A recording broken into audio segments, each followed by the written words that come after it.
Good morning बच्चों। देखिए आज हम लोग एक्सरसाइज 8.4 का पहला क्वेश्चन हम लोग करने जा रहे हैं। ठीक है, इससे पहले हम लोग 8.3 तक कंप्लीट किए हुए हैं, जिसमें से कुछ आपका मल्टीपल चॉइस का क्वेश्चन था जो ऑब्जेक्टिव है। आप बना सकते हैं, नहीं बनेगा तो फिर उसका अलग वीडियो बना देंगे। ठीक है, यहाँ पर देखिए क्या है 8.4 में क्वेश्चन में क्या दिया हुआ है, हम लोग उसको देखेंगे। सबसे पहला बात क्या लिखा हुआ है उसको पढ़ेंगे, फिर बनाना स्टार्ट करेंगे। ठीक है, बातें ज़्यादा करने से वीडियो लंबी हो जाती है। ठीक, देखिए अब क्या है कि express the trigonometric ratio sine A sec A and tan A in term of cot A. कहने का मतलब ये है कि साइन सेक टेन को किस टर्म में चेंज करना है, कॉट ए के टर्म में ही आपको चेंज करना है। तो वीडियो लंबा होता है, इससे अच्छा है क्या कि हमने क्वेश्चन को पहले सॉल्व कर लिया। देखिए दिक्कत कुछ नहीं है, समझने में इजी होगा आप लोग को, क्योंकि मेन समझना है। नोट किया हुआ है वही चीज़ को नोट करेंगे, कोई दिक्कत नहीं होगा। देखिए सॉल्यूशन में करना है कि लेट सबसे पहले ये करना है कि in triangle A B C, जहाँ आपका एंगल बी 90 डिग्री है, एक राइट एंगल ट्रायंगल लेंगे जिसमें आपका बी जो एंगल होगा वो 90 डिग्री होगा। यहाँ तक तो कोई दिक्कत नहीं है क्योंकि हमने तो ये लेट किया हुआ है। अब यहाँ हो क्या रहा है आगे देखिए, पहले ही क्वेश्चन में आपका वहाँ किस फॉर्म में चेंज करने बोला है, कॉट ए के फॉर्म में चेंज करने बोला। किसको, साइन ए को, सेक ए को और टेन ए को किस फॉर्म में चेंज करना है, कोट ए के फॉर्म में। ठीक है, सभी को कोट के फॉर्म में लाना है आपको। ठीक है, तो कोट मेरा पास ऑलरेडी, अगर कोट ए इक्वल टू हम लिखें तो इसका वैल्यू क्या होता है, फॉर्मूला इसका होता है क्या, बेस ए बाय परपेंडिकुलर। ठीक है, बेस बाय परपेंडिकुलर। तो बेस अगर हम एक राइट एंगल ट्रायंगल लिए हुए हैं, अभी इसका वैल्यू आप मत लिखिए, ये वैल्यू को अभी आप भूल जाइए। ठीक है, अभी किसी का वैल्यू नहीं जानना, सिर्फ ए बी सी अब जानिए। तो इसमें क्या है कि कॉट बराबर होता क्या है, cot equal to formula, cot equal to ये होता है बी बाई पी होता है। क्या होता है, बी बाई पी होता है। तो इसमें बी देखिए क्या है आपका ए बी, और पी का क्या है बी सी, है ना, बी सी और ए बी। यहाँ तक तो कोई दिक्कत नहीं होनी चाहिए। अब क्या करना है, जैसे ए बी, तो ए बी आपका है और बी सी किसके बराबर है, यही कोट के बराबर है। तो आपका देखिए जब cot A equal to A B by B C है, तो A B by B C equal to तो कोट ही होगा, क्योंकि दोनों तो इक्वल है, ये पार्ट और ये पार्ट दोनों तो इक्वल है। तो वही तो हमने इक्वल किया, इक्वल टू हमने के लेट कर लिया। ठीक है, यहाँ तक तो कोई दिक्कत नहीं है। अब अगर इसको आप सॉल्यूशन करते हैं, जैसे कहने का मतलब ये हो गया कि अगर बी सी का वैल्यू हमने क्या है कि अगर हमने यहाँ के लेट कर लिया, क्या है के, तो ए बी का वैल्यू क्या होगा, तो देखिए कैसे लाएंगे। अगर हम यहाँ A B by B C लिखें और कोट ऑलरेडी मेरा पास है 1, यहाँ तक कोई दिक्कत नहीं। अब बी सी को कोट ए से गुणा करिए, ए को 1 से गुणा करिए, ऐसे क्रॉस इंटू करेंगे क्योंकि हमको ए बी का वैल्यू चाहिए। तो ए बी इक्वल टू क्या हो गया, B C into cot A. तो अब बी सी को पहले क्या लेट कर लिए हैं, बी सी को हमने के लेट कर लिया है, कोई दिक्कत। जब बी सी को के लेट कर लिए हैं तो बी सी की जगह पर के हो जाएगा और कोट ए हो जाएगा। इसका मतलब ये हुआ कि ए बी का वैल्यू जो आ रहा है आपका वो के कोट ए आ रहा है, इसीलिए हमने यहाँ ए बी का वैल्यू को के कोट ए लिखे हैं। ठीक है, अब कहाँ से आया वो हमने यहाँ दिखाएं साइड में। ठीक है, ये आपको समझने के लिए यहाँ बताया। ठीक है, ये समझने के लिए। ठीक है, आगे देखिए, जब ए बी का वैल्यू को पता चल गया कैसे आया, और and B C equal to, तो आपको पता है कि यहाँ के है। ठीक है, तो हमको इसमें वैल्यू क्या चाहिए, वैल्यू चाहिए हमें ए सी। क्या चाहिए, ए सी। तो ए सी कैसे आएगा, ए सी इक्वल टू आप जानते हैं फॉर्मूला क्या होता है, आप चाहे तो यहाँ लिख सकते हैं। ए सी इक्वल टू होता है पी का स्क्वायर प्लस बी का स्क्वायर। तो पी आपका इसमें कौन है, बी सी है, और बी कौन है आपका, ए बी है। तो बी सी और ए बी आगे पीछे लिख सकते हैं, प्लस में तो कोई दिक्कत नहीं। ठीक है, तो क्या हो गया, अब ए बी का स्क्वायर प्लस बी सी का स्क्वायर। तो ए बी के वैल्यू कितना दिया हुआ है, तो ए बी का वैल्यू देखिए के कॉट दिया हुआ है, तो के कॉट होल स्क्वायर होगा। क्यों होल स्क्वायर, क्योंकि ए बी का होल स्क्वायर है, प्लस बी सी का वैल्यू कितना के है, तो के का स्क्वायर। अब यहाँ देखिए जब स्क्वायर है तो के का भी स्क्वायर होगा और कोट का भी स्क्वायर होगा, तो के का भी स्क्वायर हुआ और कोट का भी स्क्वायर हुआ, प्लस फिर के का स्क्वायर, क्योंकि के में तो के ऑलरेडी, तो के का स्क्वायर होगा। देखिए के दोनों में सेम है, तो के को कॉमन ले लिए, तो बचा क्या यहाँ पर, कोट ए स्क्वायर प्लस 1। यहाँ तक तो कोई दिक्कत नहीं होनी चाहिए।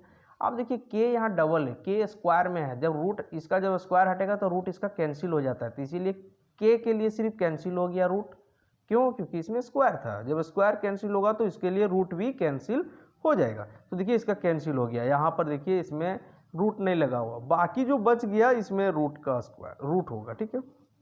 और इसके अंडर में क्या है 1 प्लस कोट स्क्वायर, यहाँ तक तो कोई दिक्कत नहीं होनी चाहिए। बस ये कहाँ से आया, ये तो ऑलरेडी इसका टर्म में फॉर्म में दिया हुआ था, बस हम लोग इसी से हम लोग प्रोसेस आगे बढ़ रहे हैं। देखिए जब ये आपका निकल गया तो क्वेश्चन ही इजी हो गया। क्वेश्चन क्या पूछा था, साइन सेक 10, तो साइन, तो सो दैट हम यहाँ क्या करेंगे, सो दिखाएंगे यहाँ पर साइन ए इक्वल टू क्या होता है, बेस बाय हाइपोटेनियस। तो बेस आपका कौन है, देखिए यहाँ पर ये है, और हाइपोटेनियस कौन है, बेस, सॉरी उल्टा गलत लिख दिया है, इसके लिए होता है परपेंडिकुलर, क्या होता है परपेंडिकुलर, परपेंडिकुलर बाय हाइपोटेनियस। तो परपेंडिकुलर कौन है इसमें, देखिए के है, बीसी, तो के हो गया। हाइपोटेनियस कौन है इसमें, ये है एसी, हाइपोटेनियस इसी को कहते हैं हम लोग, एसी को हाइपोटेनियस। आपको अगर दिक्कत है तो आप लिख भी सकते हैं, ये ए बी को आप क्या कहते हैं, परपेंडिकुलर कहा जाता है, ठीक है, ये बेस कहा जाता है, ठीक है, और बीसी को परपेंडिकुलर कहा जाएगा और एसी को हाइपोटेनियस कहा जाएगा, ठीक है। अब ऐसे लिख भी सकते हैं, कोई दिक्कत नहीं है। तो जब sine A equal to perpendicular by hypotenuse हो गया, तो परपेंडिकुलर आपका कौन है, बीसी, हाइपोटेनियस कौन है आपका, एसी, हाइपोटेनियस कौन हो गया, एसी। तो देखिए बीसी का वैल्यू आपका के है, हाइपोटेनियस का वैल्यू आपका कौन है, तो आपका है के, ये वैल्यू दिया हुआ है, हमने यहाँ से नोट कर लिया, कोई दिक्कत नहीं है। अब क्या है, ये के कैंसिल हो गया, क्या बचेगा 1 बाई ए, तो पहला का आंसर ये क्लियर हो जाता है यहाँ, कोई दिक्कत नहीं। अब सेक का है, तो सेक का फॉर्मूला, ये वैल्यू क्या होता है, फॉर्मूला जो हम लोग लिखे हैं तो क्या होगा, हाइपोटेनियस बाई बेस। तो हाइपोटेनियस कौन है, देखिए ये वैल्यू हो गया, हाइपोटेनियस आपका कौन है, एसी, और बेस कौन है आपका, देखिए बेस तो ये होता है जिसमें ये आपका ए बी है। तो दोनों का वैल्यू हमने यहाँ से नोट कर लिया, कितना इजी है, सिर्फ क्वेश्चन को लिखिए, अब यहाँ से देख के यहाँ पर वैल्यू लिख दीजिए फिगर से, के कैंसिल हो गया, जो बचा यही इसका आंसर हो गया। 10 का फॉर्मूला तो जानवे करते हैं 1 बाई कॉट ए। उम्मीद करते हैं कि वीडियो आप लोग को अच्छा लगा हो, तो लाइक और शेयर जरूर करें। नेक्स्ट क्वेश्चन हम लोग देखते हैं, ठीक है। नेक्स्ट क्वेश्चन अगर दिक्कत हुआ हो तो नेक्स्ट क्वेश्चन में आप लोगों को क्लियर हो जाना चाहिए, ठीक है। उम्मीद तो पूरा कोशिश किए हैं कि आप लोग को समझ में आ जाए, ठीक है। अगर कोई दिक्कत हो कमेंट बॉक्स में तो आप लोग लिखें कमेंट बॉक्स में जाके, तभी पता चल पाएगा कि हाँ आप लोग को समझ में आ रहा है कि नहीं आ रहा है। ऐसे ये जो बताए हैं यहाँ रफ है, इसको रफ ही समझना है, इसको रफ में बताए हैं आप लोग को समझने के लिए, बाकी कुछ है नहीं। देखिए कोट ऑलरेडी इसी फॉर्म में दिया हुआ था, कोट से लेके यहाँ पर तक ले आना है एसी तक, क्योंकि एसी का वैल्यू हमको चाहिए, बीसी का वैल्यू तो ऑलरेडी के है, ए बी का वैल्यू पता है, तो एसी का वैल्यू निकालने के लिए फॉर्मूला तो होता है, हम लोग इससे पहले वाला हम लोग 8.1 में ही हम लोग पढ़ चुके हैं, तो इसको बताने से कोई फायदा ही नहीं, क्योंकि आप लोग तो जान चुके हैं पहले ही, ठीक है। और अगर नहीं जानते हैं तो पहले वाला वीडियो देख लीजिए, इसके बाद ये आप समझने में तब ईजी होगा आपका। चलिए नेक्स्ट क्वेश्चन बनाते हैं। देखें मेरे प्यारे बच्चों, सबसे पहला बात ये है कि ये नेक्स्ट क्वेश्चन बनाने के लिए, ये दूसरा क्वेश्चन अगर हम बनाते हैं नंबर 2 का, तो इससे पहले क्या है कि आपका ट्रिग्नोमेट्रिक आइडेंटिटीज़ के बारे में जानकारी होना बहुत ज़रूरी है, ठीक है। तो उसी के बारे में हम लोग जिक्र करेंगे, इसके बाद हम लोग नेक्स्ट क्वेश्चन बनाएंगे, ठीक है। इसमें होता क्या क्या है वो पहले हम लोग देखेंगे। जैसे कहने का मतलब हो गया साइन, ठीक है ना, जैसे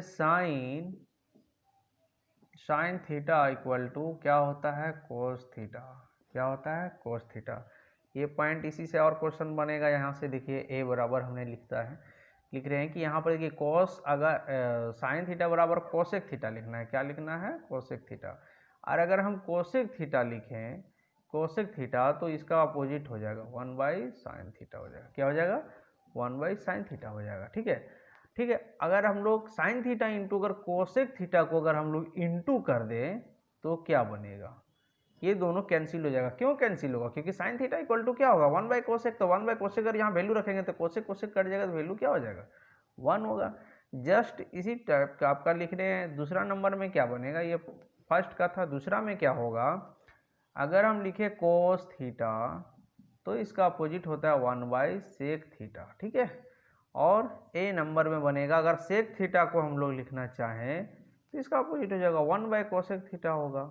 ऐसा क्यों होगा, बनता भी है, कोसेक नहीं होगा सेक होगा यहाँ पर। कोस होगा, कोस थीटा। ठीक है, देखिए ये बनता कैसे, जैसे कि यहाँ समझिए, हम आप लोग को रफ में समझा रहे, cos theta equal to 1/sec theta है। अगर ऐसा है तो इसके नीचे कुछ नहीं, तो ऐसे क्रॉस तो कर सकते हैं, तो क्रॉस ये दोनों को अगर हम इंटू करें, cosec theta into sec theta equal to value क्या हो जाएगा, 1 हो जाएगा। ऐसे भी होगा, यहाँ से कोई दिक्कत नहीं है।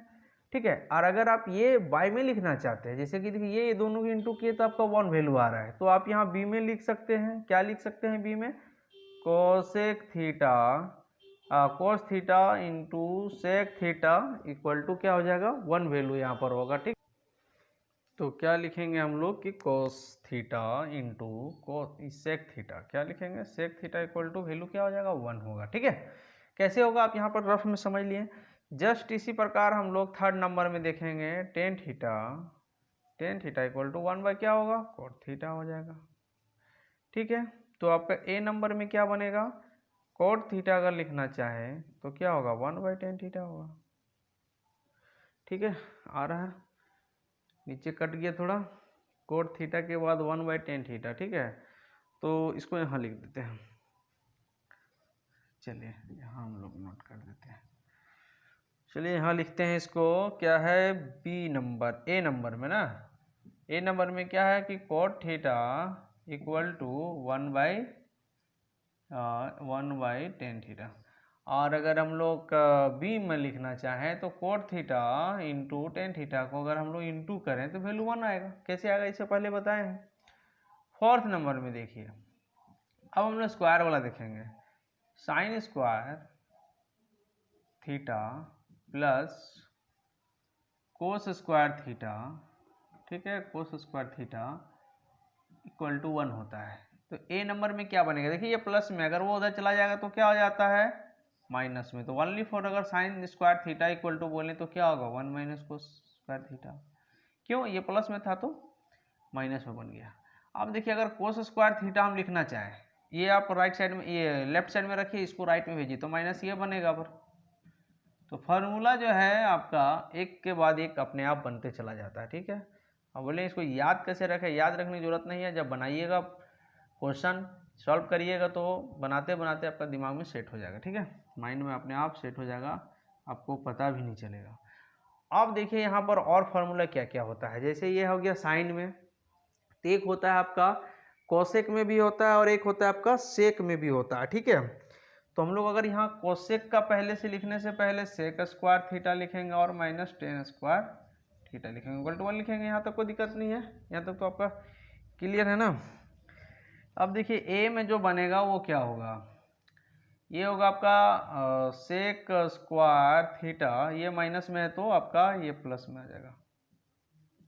ठीक है, इसी प्रकार बी में है आपका 10 स्क्वायर थीटा इक्वल टू क्या लिख सकते हैं, सेक थीटा माइनस 1, ये हो गया। चलिए आगे बढ़ते हैं हम लोग, अब इसका आगे यहाँ लिखते हैं, वीडियो तो यहाँ कटना नहीं चाहिए, यहाँ तक आ रहा है, चलिए ठीक है। अब देखिए आगे क्या करेंगे, ये सेक वाला हो गया, इसी प्रकार अब क्या लिखेंगे, कोसेक, कोसेक का लिखेंगे, लेकिन कोसेक किसके साथ होगा, cosec theta minus cot theta equal to 1। तो ये आपका वैल्यू हो जा रहा है, देखिए ये प्लस में ही है तो इसको आप इधर ही रखिए, कोसेक को इधर रखिए, माइनस में था तो प्लस में 1 plus cot square theta. B में क्या बनेगा आपका, कोट थीटा को माइनस में, उधर ये माइनस प्लस में हो गया तो 1 इधर आएगा तो ये माइनस हो जाएगा, तो क्या बनेगा, कोट थीटा, ये हो जाएगा कोसेक थीटा माइनस 1। तो ये दोनों सेम है, ऐसा कुछ नहीं है ज़्यादा। ठीक है, उम्मीद करते हैं यहाँ तक आप लोग समझ गए होंगे। ठीक है, और भी कुछ थोड़ा देख लीजिए क्या क्या और हो रहा है, जैसे 7 में क्वेश्चन नंबर है साइन थीटा डिवाइडेड बाई, ये डिवाइडेड वाला है कोस थीटा इक्वल टू, ये स्क्वायर वाला ये डिवाइडेड वाला है। ठीक है, तो साइन थीटा ये क्या हो जाएगा, 10 थीटा। उसी प्रकार आपका 8 नंबर में हो जाएगा, अगर कोस थीटा है बाई साइन थीटा है इक्वल टू हो जाएगा कोट थीटा। तो इतना फार्मूला आपको माइंड में रहना चाहिए, तभी जा करके क्वेश्चन बनेगा, आइडेंटिटीज रहेगा, तभी आप जाके क्वेश्चन को प्रूफ कर पाइएगा।